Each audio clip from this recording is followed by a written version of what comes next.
सभी को नमस्कार। एक नए वीडियो के साथ मैं आपके साथ फिर से इंटरेक्ट करने आया हूँ और वीडियो है टेस्ट सीरीज़ को लेके कि बहुत सारी क्वेरीज मुझे आ रही थी कि सर टेस्ट सीरीज़ के बारे में आपने प्रॉमिस किया था और आपने बताया नहीं।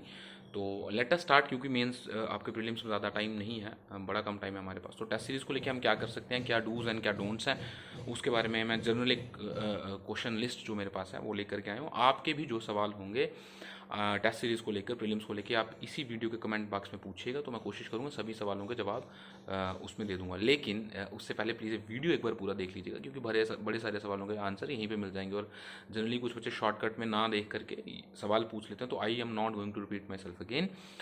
जो आंसर मैं दे चुका हूँ वो वीडियो में रहेंगे, लेकिन जो मैंने आंसर नहीं दिए होंगे या मेरे सवाल मेरे नोटिस में नहीं आएंगे, उनके I try my level best to answer those in your comment box. So let us start with कि रेगुलर टेस्ट सीरीज सर किस इंस्टीट्यूट की हम ज्वाइन करें, कौन सा अच्छा इंस्टीट्यूट है। तो भाई कोई अच्छा नहीं है, कोई बुरा नहीं है, सारे अच्छे हैं और सारों में वही त्रुटियां हैं। और जनरली एक चीज़ आप देखिएगा, बड़े सारे सवाल रिपीट हो रहे होते हैं, क्वेश्चन बैंक होता है इनके पास।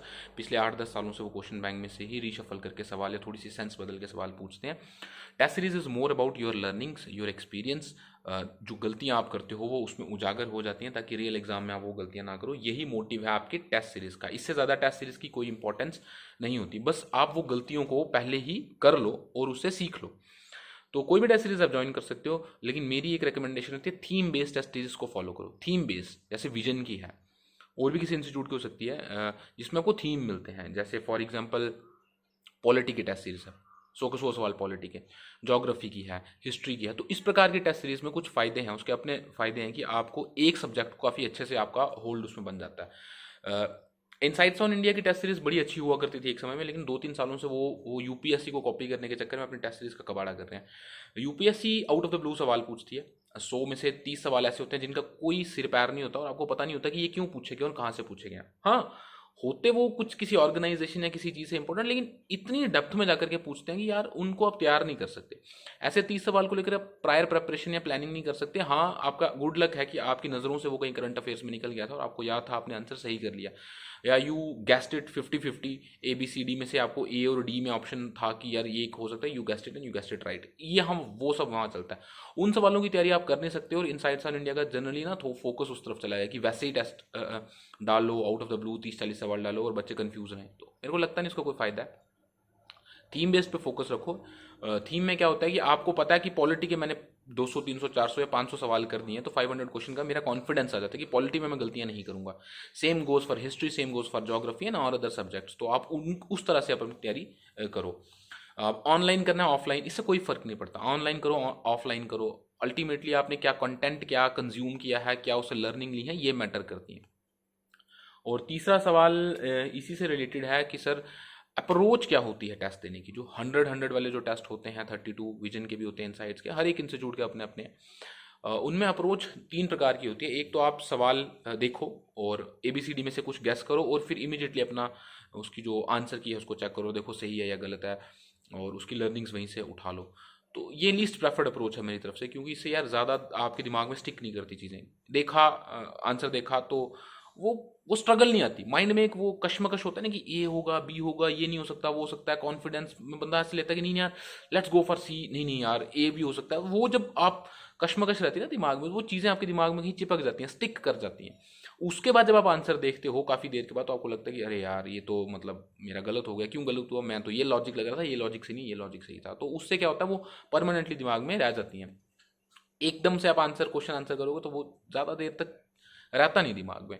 अगर किसी को वैसे करना तो आप कर सकते हो, आपकी मर्जी। सेकंड अप्रोच होती है कि आप पूरा पेपर एक साथ दे लो, बिल्कुल फीलिंग लो एग्जैक्ट टेस्ट की। तो सबसे आइडियल सिचुएशन है, कि पूरा टेस्ट एकदम 100 के 100 देने हैं, उसके बाद चेक करना है अपने आंसर, अपने क्वेश्चन, और देखना है कि कितने सही कितने गलत।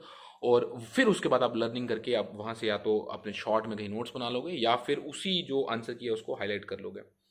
तीसरा जो मैं अडॉप्ट किया करता था, मैं 20-20 के हिसाब से 5 में डिवाइड करता था एक टेस्ट को। पहले 20 एक साथ सॉल्व करने हैं, उनमें से आंसर की चेक करनी है, उनमें से लर्निंग आउटकम लेना है, फिर अगले 20, फिर अगले, फिर ऐसे 5 बार करके अपने 100 क्वेश्चन खत्म करके मेरी टेस्ट सीरीज खत्म होती थी। कुछ लोग टेस्ट के अंदर ही आंसर की में हाईलाइट कर देंगे कि ये इंपॉर्टेंट है, वो भी ठीक है। लेकिन होता गया 32-40 टेस्ट सीरीज के ना इतना बड़ा बंडल बन जाएगा, रिवाइज आप नहीं कर पाओगे।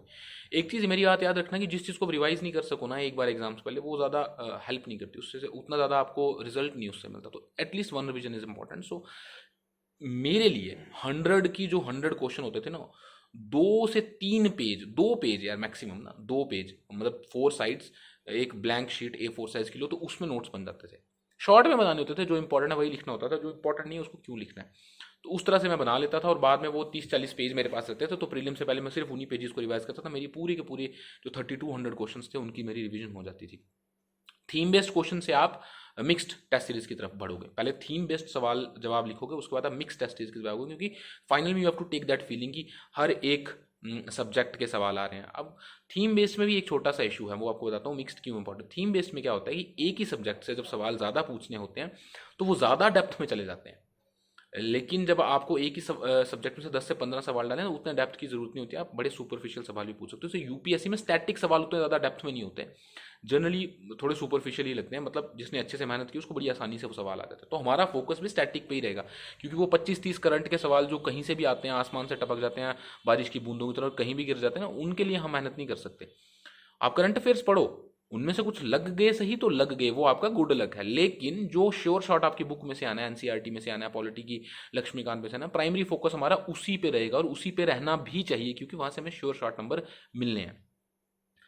अच्छा, रिवीजन टेस्ट सीरीज के बारे में मैंने बहुत ज़्यादा बच्चों को रेकमेंड किया कि भाई इनसाइट्स ऑन इंडिया की revision test series is brilliant, brilliant, free of cost है, उनकी वेबसाइट पे आपको मिल जाएगी। मैं कोशिश करूंगा उसका लिंक भी इस वीडियो के कमेंट सेक्शन में पिन करके डाल दूंगा। और दूसरा आईएएस बाबा का भी एक रिवीजन मॉड्यूल है 60 या 90 डेज का, उन्होंने भी थीम बेस्ड क्वेश्चन आंसर डाले हैं, बहुत अच्छी प्रैक्टिस है।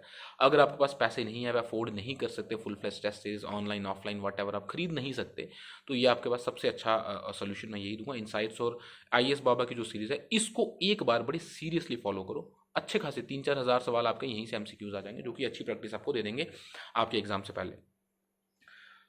उसके बाद आते हैं कि यार टेस्ट सीरीज के लिए अप्रोच सर क्या हो सकती है, क्या ट्रिक्स और टेक्निक्स मैं आपको बता सकता हूँ। 2-3 चीज़ें कहूँगा, अपने रियल एग्जाम में भी यही आपको अडॉप्ट करना है। एक अप्रोच कहती है कि नेगेटिव मार्किंग है, उतने ही सवाल करो जितने आपको श्योरली आते हैं, यूर श्योर शॉट कि हाँ ये मेरे को आते हैं। ये अप्रोच आज से 5 साल पहले एप्लीकेबल हो सकती थी, आज की डेट में एप्लीकेबल नहीं है। यदि आप पिछले 5-6 सालों से एग्जाम के पैटर्न को देख रहे हैं, आपको समझ आ जाएगा कि आज की डेट में ऐसे सवाल ज़्यादा होते हैं जिन पे आप श्योरिटी नहीं ले सकते, यू कांट बी सर्टन कि इसका आंसर क्या होगा। बड़े थोड़े से सवाल ऐसे होते हैं जो आप 100% सर्टन हो कि सर मुझे पता है यही आंसर है। अगर 100 में से 40 सवाल भी ऐसे हैं जहां पे आप सर्टन हो, 100% हो कि आपको पता है इसका सही जवाब यही है, मेरी बात याद रखिएगा, उन 40 में से भी 5 से 6 गलत होंगे। जब आप घर आओगे आपको समझ आएगी हमने कोई वर्ड में मिस्टेक कर ली, कुछ नब्स पकड़ नहीं पाए, रीड आउट अच्छे से नहीं कर पाए, गलतियां हो गई। तो इस तरह से अगर आपकी अप्रोच रहेगी तो आप कभी भी क्वालिफाई नहीं कर पाओगे। तो मेरी अप्रोच हमेशा से रहती मैक्सिमम अप्रोच। मैक्सिमम अप्रोच से मतलब ये नहीं कि आंखें बंद करके ABCD वो पैटर्न वैटर्न बना के चले पड़ो, वैसा नहीं करना है। सोच समझ के हमें आंसर लिखने होते हैं। मैक्सिमम अप्रोच से मेरा मतलब है कि वो 30-40 तो हम करेंगे ही करेंगे जो हमें श्योर है, लेकिन उसके बाद कुछ 30 सवाल ऐसे होंगे जहां पे मैं 50-50 होता हूँ कि यार ये या ये। वो 30 सवाल 60 हो गए, और बचे हुए 25 सवाल में ऐसा होगा कि यार शायद मेरे को लगता है कि 30% मुझे पता है, 70 मैं नहीं हूं, तो मैं उनको भी ट्राई करता हूँ, मैं करता हूँ ट्राई। पॉइंट इज दिस कि if you are able to eliminate even one of the options you should attempt that question. उसको छोड़ना नहीं है, बिल्कुल नहीं छोड़ना है। अगर आपको लगता है कि सर ABCD में से D तो पक्का पता है, नहीं है ABC में से कुछ भी हो सकता है, तो तुक्का मार के आ जाओ, मार लेना तुक्का, कोई नुकसान नहीं होगा। ऐसे ऐसे आप 10 सवाल तुक्का मार के आओगे, 4 गलत होंगे, 6 सही होंगे, या 5-5 भी होंगे, तो आपको नेट प्रॉफिट ही होगा, नेट लॉस नहीं होगा। अब अप्रोच क्या होती है, कुछ बोलते हैं सर एलिमिनेशन अप्रोच होनी चाहिए। एलिमिनेशन अप्रोच बहुत अच्छी अप्रोच है। किसी भी सवाल को जब हम अप्रोच करना होता है तो एफर्मेटिव अप्रोच पहले नहीं लगानी, कि अगर मुझे पूछा एक सवाल कि बताओ इनमें से कौन सा सही है, तो मैंने ऑप्शन A पढ़ा, मुझे लगा यही सही है, मैंने टिक कर दिया, वो गलत अप्रोच है। आपको ये नहीं ढूंढना है सही कौन सा, आपको पहले ये ढूंढना है कि इन 4 ऑप्शन में से गलत कौन सा हो सकता है। क्या पता A आपको सही लग रहा हो, लेकिन D पे आपको पता चले कि D is the most probable answer, लेकिन आपने जल्दबाजी में ये टिक कर दिया, that was the least probable, तो आपका आंसर गया। तो पहले ढूंढो सबसे ज्यादा गलत कौन सा हो सकता है। आप एलिमिनेशन मेथड लगाओगे, ABCD में से आप देखोगे गलत कौन सा है, गलत को क्रॉस करोगे, उसके बाद आप ढूंढोगे कि सही कौन सा है। तो बोथ एफर्मेटिव और नेगेटिव ये दोनों अप्रोच अब आप टेस्ट में लगाओगे तब आप करेक्ट आंसर्स पे पहुंच पाओगे, कंक्लूजन पे, करेक्ट कंक्लूजन पे कि सही आंसर, एग्जैक्ट आंसर क्या हो सकता है, वो तब जा करके आपको आएगा।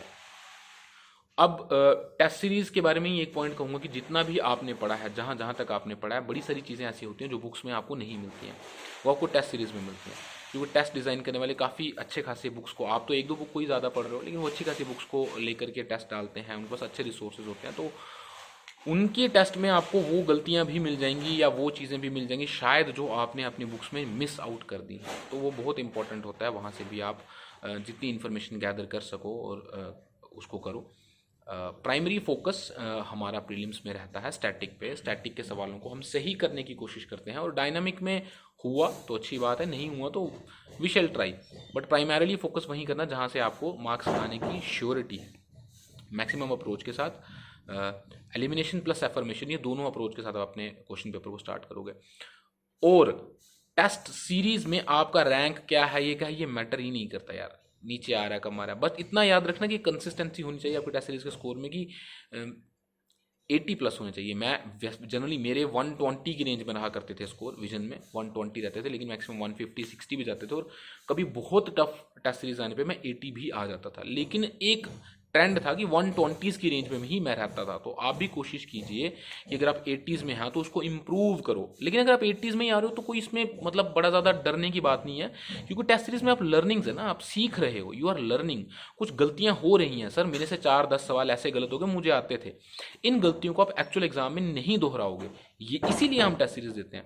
अदरवाइज जब आप टेस्ट सीरीज देने जाओगे, सॉरी मेन टेस्ट प्रीलिम्स का देने जाओगे, तो आप वो बचकानी गलतियां वहां कर बैठोगे जो आपने टेस्ट सीरीज में करनी थी। तो पहले टेस्ट सीरीज देने से ये फायदा आपको होता है कि आपने वो सारी बचकानी गलतियां जो थी वो पहले ही कर ली और उनसे सीख लिया कि ये गलतियां मैं दोबारा नहीं करूंगा, तो आपके चांसेस ऑफ मेकिंग वो childish mistakes goes down in your real exam. So test series is very very very important, बहुत ज़्यादा इंपॉर्टेंट है आपके सक्सेस के लिए। तभी मैं बार बार कहता हूं कि एटलीस्ट कम से कम 5000 MCQs को सॉल्व करके अगर आप प्रीलिम्स में बैठते हो तो it gives you you know very high chances of qualifying the prelims examination. So मेरी तरफ से तो done, I am done with the test series video, your approach also. Now it is up to you कि आप इसको कैसे लेते हो, कैसे सीखते हो और किस तरह से आगे आप मतलब अपनी टेस्ट देते हो। सोर्सेज बता चुका हूँ, उनको फॉलो कीजिएगा, टेस्ट दीजिएगा। अगर किसी का कोई सवाल है तो आप कमेंट बॉक्स में अपने सवाल डालिए, मैं उनको जवाब देने की पूरी पूरी कोशिश करूँगा। प्रीलिम्स होने के बाद डेफिनेटली हम आपकी मेंस की जो तैयारी थी, जैसे बहुत सारे बच्चों ने सिक्योर के बारे में पूछा था, तो उसके बारे में मैं आपको उसके बाद बताऊंगा। एसए कैसे करना उसके बाद बताऊंगा। ये एसए और सिक्योर वाला जो पार्ट था, will take it up later after prelims and we'll try to once more come live with you before prelims. Until then, thank you very much. Jai Hind, Vande Mataram.